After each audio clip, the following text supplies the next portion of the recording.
ओम शांति। 15 अक्टूबर 2022 के ईश्वरीय महावाक्य। पहले एक नजर मुरली के मुख्य पॉइंट पर। बाबा ने कहा, सतयुग से लेकर कलयुग तक जन्म लेते नीचे उतरते आए हैं। अब कलयुग अंत में तुम्हारी चढ़ती कला है, तो तुमको सारी स्मृति आई है। इसको कहा जाता है स्मृति लब्धा नष्टो मोहा। शिव बाबा बागवान भी है, क्योंकि नए दैवी बगीचे का कलम लगाते हैं, तो खुद माली भी है और हाथ पकड़कर साथ ले जाते हैं, तो बाबा माली, बागवान और खिवैया है। शिव बाबा को अपना बनाया है, ब्रह्मा ने भी उनको अपना बनाया है, तो हम उनको ही क्यों न याद करें। और फिर बाबा ने कहा, आत्मा न कहें जीवात्मा कहेंगे, क्योंकि जब आत्मा अकेली है तो बोल नहीं सकती। शरीर बिगर आत्मा आत्मा से बात नहीं करती। बाबा कहते हैं, दे दान तो छूटे ग्रहण। अगर विकारों का दान देकर फिर वापस लिया तो ऊंच पद पा नहीं सकेंगे। जो कर्म भोग रहा हुआ है उसकी निशानी है बीमारी। तूफान आते हैं, इसका कारण पूरा योग नहीं है।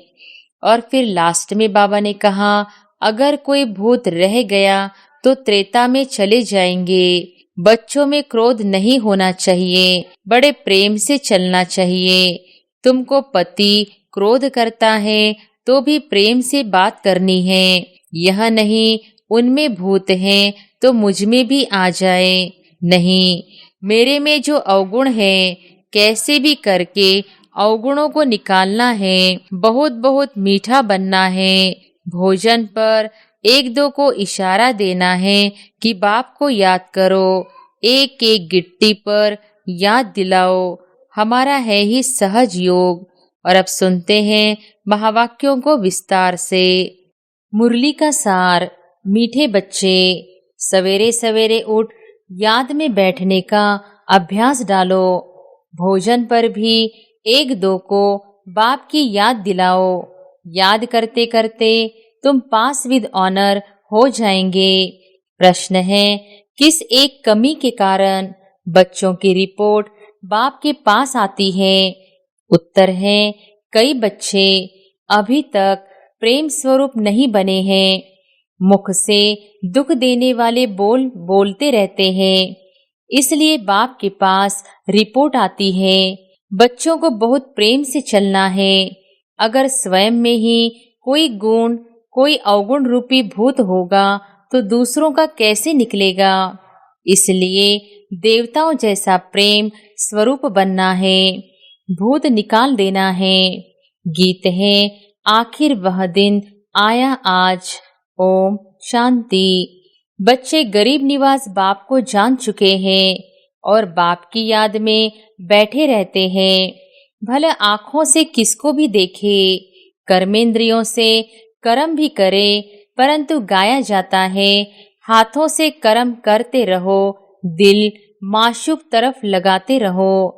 ब्राह्मण कुल भूषण जानते हैं और उनसे ही बाप बात करते हैं कि आधा कल्प तुमने बाप को याद किया। ड्रामा अनुसार अब तुमको बाप की स्मृति आई है कि सृष्टि चक्र कैसे फिरता है। सारी दुनिया विस्मृति में है।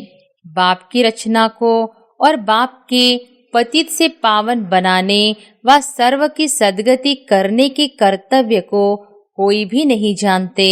तुम रचयिता और रचना के आदि मध्य अंत को जानते हो। तुमको स्मृति आई कि सृष्टि चक्र कैसे फिरता है, हम 84 का चक्र कैसे लगाते हैं। जिन्होंने सतयुग से लेकर कलयुग के अंत तक पाठ बजाया है वही अभी भी बजाएंगे। सतयुग से लेकर कलयुग तक जन्म लेते नीचे उतरते आए हैं। अब कलयुग अंत में तुम्हारी चढ़ती कला है।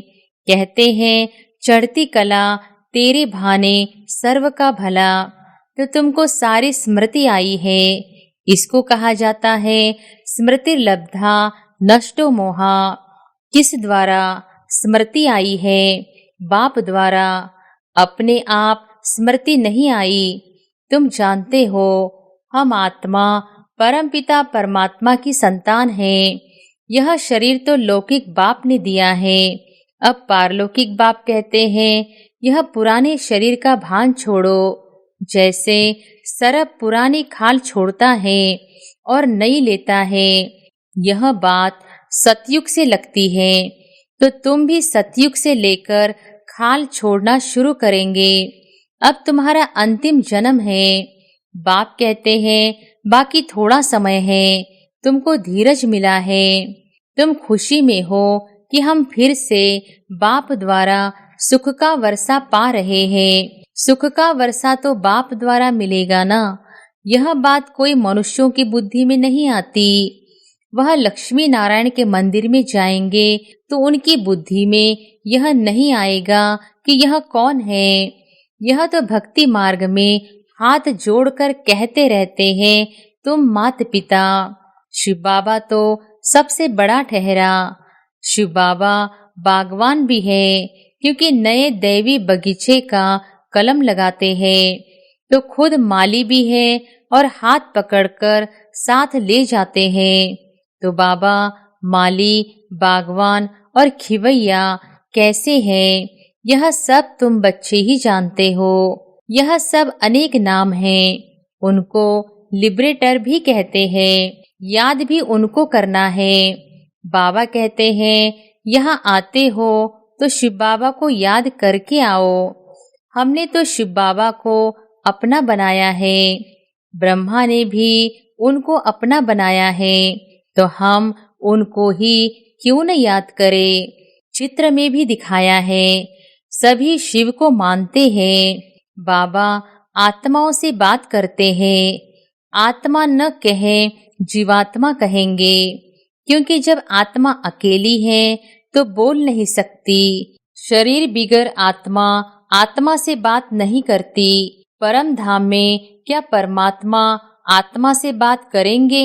भले कह देते क्राइस्ट को परमात्मा ने भेजा, परंतु वहाँ परमात्मा बोलता नहीं है, वहाँ इशारा भी नहीं होता। ड्रामा अनुसार आत्मा आप पे ही पाड़ बजाने नीचे आ जाती है। आत्मा में पाड़ भरा हुआ है, तो आत्मा नीचे आकर शरीर धारण कर पाड़ बजाती है। शरीर का नाम तो सबका अलग है, आत्मा का नाम तो आत्मा ही है। हम आत्मा एक शरीर छोड़ दूसरा ले पाड़ बजाते हैं। अब हमको स्मृति आई है और कोई की याद नहीं होनी चाहिए, क्योंकि पुरानी दुनिया में पुराना पाठ, पुराना शरीर छोड़ नई दुनिया में जाना है। वहाँ नया शरीर हमको मिलना है। तो इससे मतलब निकलता है कि अभी 5 विकारों को छोड़ना है, तो कितनी मुश्किलात होती है। देखो बच्चे लिखते हैं काम क्रोध का तूफान आता है, तो बाबा कहते हैं बच्चे दे दान तो छूटे ग्रहण। इस समय आत्मा पर ग्रहण लगा हुआ है। पहले तुम 16 कला संपूर्ण थे, अब 9 कला है। जैसे चंद्रमा की भी पूर्णमासी के बाद धीरे धीरे कला कम होती जाती है, अंत में जरा सी लकीर रह जाती है। तुम्हारी भी अभी वही अवस्था है। बाबा कहते हैं दे दान तो छूटे ग्रहण। अगर विकारों का दान देकर फिर वापस लिया तो ऊंच पद पा नहीं सकेंगे। यहाँ विकारों की ही बात है, पैसे की बात नहीं। हरिश्चंद्र का मिसाल, धन दान में देकर वापस नहीं लेना चाहिए। वास्तव में है विकारों की बात। विकार दान में देकर वापस नहीं लेने चाहिए। दिल अंदर देखते रहो कि हमारी दिल बाबा से लगी हुई है, जिससे हमारा जन्म जन्मांतर का ग्रहण छूटा है। समय तो लगता है, एकदम तो नहीं छूटता। तो कर्म भोग रहा हुआ है, उसकी निशानी है बीमारी। तूफान आते हैं, इसका कारण पूरा योग नहीं है।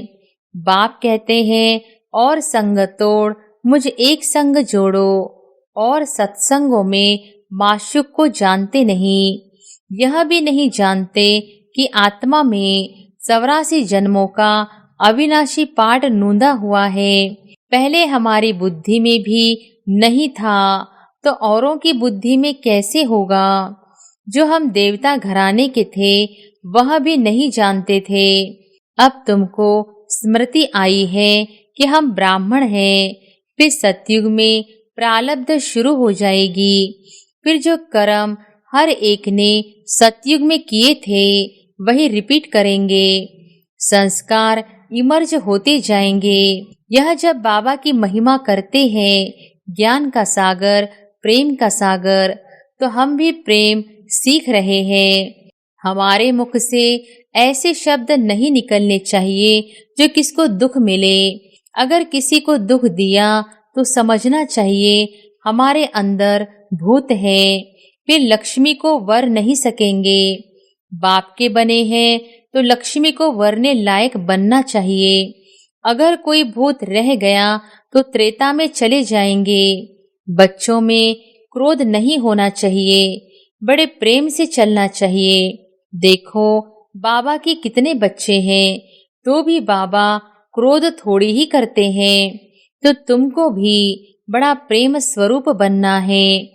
अभी कई बच्चे प्रेम स्वरूप नहीं बने हैं। कभी कभी रिपोर्ट आती है तो वह भी समझ जाते हैं कि इनमें भूत है। जिसमें खुद भूत है वह औरों का क्या निकालेंगे। बड़ा प्रेम स्वरूप बनना है और यहाँ ही बनना है। देवता प्रेम स्वरूप है ना।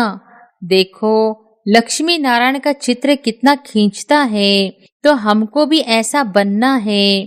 तुमको पति क्रोध करता है तो भी प्रेम से बात करनी है। यह नहीं उनमें भूत है तो मुझ में भी आ जाए। नहीं, मेरे में जो अवगुण है कैसे भी करके अवगुणों को निकालना है। बहुत बहुत मीठा बनना है। किसी ने कहा लौकिक बाप गुस्सा करता है, तो मैंने कहा कि जब वह क्रोध करता है तो तुम अच्छे अच्छे फूल चढ़ाओ तो वह वंडर खाए, फिर वह ठंडा हो जाएगा। बड़ा युक्ति से समझाना है, क्योंकि रावण राज्य है ना। हम है राम की संप्रदाय, खुद न बने तो दूसरों को क्या बनाएंगे। इसलिए स्थापना में देरी पड़ती है। एक तो प्रेम से चलना है, दूसरा स्मृति में रहना है, स्वदर्शन चक्रधारी बनना है। धंधा तो करना ही है। इसलिए समय, सुबह का समय बहुत अच्छा है। कहते हैं ना सवेरे सोना सवेरे उठना। इसलिए सवेरे सवेरे उठ यहाँ आकर बैठो तो 5 मिनट भी याद ठहरेगी। फिर धीरे धीरे आदत पड़ने से याद पक्की हो जाएगी। अच्छा खाना खाते हो तो देखो कि कितना समय बाबा की याद में खाया। अगर सारा समय याद किया तो वह भी बड़ी बहादुरी है। भोजन पर 1-2 को इशारा देना है कि बाप को याद करो। एक एक गिट्टी पर याद दिलाओ। हमारा है ही सहज योग। अभी बुद्धि में ज्ञान आया है। परमपिता परमात्मा को सर्वशक्तिमान कहते हैं, तो उनमें भला क्या शक्ति है। यह नहीं कि बॉम्ब्स बनाने की शक्ति है। नहीं, उनको याद करने से विकर्म विनाश हो जाते हैं। यह शक्ति है ना। देखो देखो है कितना भोला और शक्ति कितनी है। यथार्थ रीति याद करने में मेहनत है ना, तो मेहनत करनी चाहिए। सुबह का समय अच्छा होता है। भक्ति में भी सवेरे सवेरे उठते हैं। ज्ञान में भी सवेरे का समय बहुत अच्छा है। बाप कहते हैं मैं कल्प में एक ही बार आता हूँ तुमको साथ ले जाने के लिए, तो बिल्कुल खुशी खुशी से जाना है। दुखधाम से निकलना है। ऐसी स्मृति होगी तो डरेंगे नहीं। कितने भी परीक्षाएं आए तो भी स्मृति पक्की रहनी चाहिए। ऐसी अवस्था जमानी है। अब तुम बच्चों को हम सो हम का अर्थ भी समझाया है। हम सो परमात्मा नहीं, लेकिन परमात्मा का बच्चा हूँ। यह हो गया हम सो के चक्र का दर्शन। इस याद से ही खाद निकलेगी। खाद निकालने का समय ही है अमृत वेला। तो पास विद ऑनर बनने के लिए कृष्णपुरी का मालिक बनाने वाले बाप को याद करना है। अच्छा, मीठे मीठे सिकिलधे बच्चों प्रति माता पिता बाप दादा का याद प्यार और गुड मॉर्निंग। रूहानी बाप की रूहानी बच्चों को नमस्ते। धारणा के लिए मुख्य सार। पहली पॉइंट, धंधा आदि करते भी स्वदर्शन चक्रधारी बनकर रहना है। एक दो को बाप की याद दिलानी है। कितनी भी परीक्षाएं आ जाए तो भी स्मृति में जरूर रहना है। दूसरी पॉइंट, विकारों का दान देकर फिर कभी वापस नहीं लेना। किसी को भी दुख नहीं देना है, क्रोध नहीं करना है। अंदर जो भूत है उसे निकाल देना है। वरदान है, मालिकपन की स्मृति द्वारा परवश स्थिति को समाप्त करने वाले सदा समर्थ भव। मालिकपन की स्मृति द्वारा परवश स्थिति को समाप्त करने वाले सदा समर्थ भव। जो सदा मालिकपन की स्मृति में स्थित रहते हैं उनके संकल्प ऑर्डर प्रमाण चलते हैं। मन मालिक को परवश नहीं बना सकता। ब्राह्मण आत्मा कभी अपने कमजोर स्वभाव संस्कार के वश नहीं हो सकती। जब स्वभाव शब्द सामने आए तो स्वभाव अर्थात स्व प्रति व सर्व के प्रति आत्मिक भाव, इस श्रेष्ठ अर्थ में टिक जाओ। और जब संस्कार शब्द आए तो अपने अनादि और आदि संस्कारों को स्मृति में लाओ तो समर्थ बन जाएंगे। परवश स्थिति समाप्त हो जाएगी। स्लोगन है, वरदानों की शक्ति जमा कर लो तो परिस्थिति रूपी आग भी पानी बन जाएगी। जगदम्बा मातेश्वरी जी के अनमोल महावाक्य। पहली पॉइंट, बदनसीबी और खुश नसीबी। अब यह दो शब्दों का मदार किस पर चलता है? यह तो हम जानते हैं कि खुश नसीब बनाने वाला परमात्मा और बदनसीब बनाने वाला खुद ही मनुष्य है। जब मनुष्य सर्वदा सुखी है तो उन्हों की अच्छी किस्मत कहते हैं, और जब मनुष्य अपने को दुखी समझते हैं तो वो अपने को बदनसीब समझते हैं। हम ऐसे नहीं कहेंगे कि बदनसीबी व खुश नसीबी कोई परमात्मा द्वारा मिलती है। नहीं, यह समझना बड़ी मूर्खता है। परमात्मा तो हमें खुश नसीब बनाता है, परंतु तकदीर को बिगाड़ना व बनाना यह सब कर्मों के ऊपर ही मदार है। यह सब मनुष्यों के संस्कारों के ऊपर ही है। फिर जैसे पाप और पुण्य का संस्कार भरता है वैसे तकदीर बनती है। परंतु मनुष्य इस राज न जानने के कारण परमात्मा के ऊपर दोष रखते हैं। अब देखो, मनुष्य अपने को सुखी रखने के लिए कितनी माया के तरीके निकालते हैं। फिर उस ही माया से कोई अपने को सुखी समझते हैं और कोई फिर उस ही माया का संन्यास कर माया को छोड़ने से अपने को सुखी समझते हैं। मतलब तो कई प्रकार के प्रयत्न करते हैं, परंतु इतने तरीके करते भी रिजल्ट दुख की तरफ जा रही है। जब सृष्टि पर भारी दुख होता है तब उसी समय स्वयं परमात्मा आए गुप्त रूप में अपने ईश्वरीय योग पावर से दैवी सृष्टि की स्थापना कराए सभी मनुष्य आत्माओं को खुशकिस्मत बनाते हैं। दूसरी पॉइंट, जिस समय ओम शांति कहते हैं तो उसका यथार्थ अर्थ है मैं आत्मा सालिग्राम उस ज्योति स्वरूप परमात्मा की संतान हूँ। हम भी वही पिता ज्योति बिंदु परमात्मा के मुहाफिक आकार वाली है। बाकी हम सालिग्राम बच्चे हैं। तो इन्हों को अपने ज्योति स्वरूप परमात्मा के साथ योग रखना और लाइट माइट का वर्षा लेना है। उस निराकार परमात्मा को श्वासों श्वास याद करना, इसको ही अजपा जाप कहा जाता है। अजपा जाप माना कोई भी मंत्र जपने के सिवाय नेचुरल उस परमात्मा की याद में रहना।